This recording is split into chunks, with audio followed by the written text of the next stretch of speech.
Welcome to my room here at Iloilo.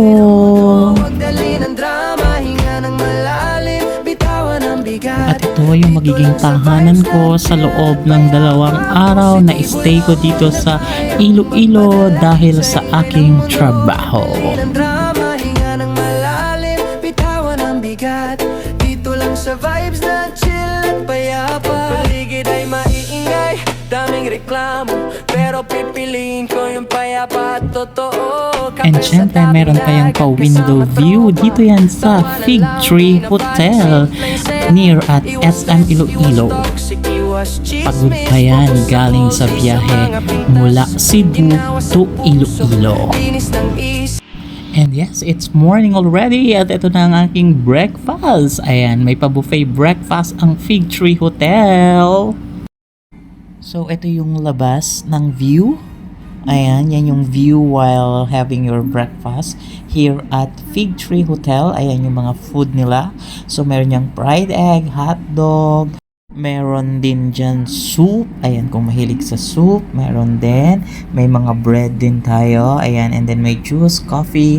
Yan. And now, tapos na tayo kumain. Eto na tayo. Punta na tayo sa ating trabaho. Ayan. Mahangin na umaga sa Elo. Good morning, and mahangin talaga guys. So medyo makulimlim yung panahon. And I'm walking this morning going to SM and nagaan ako dong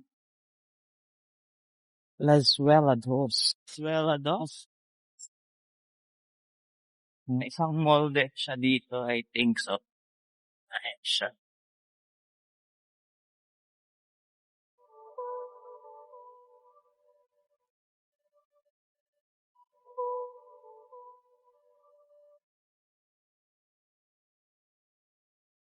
Magandang maglakad dito sa mga sidewalk dito sa Iloilo kasi malawak at malinis.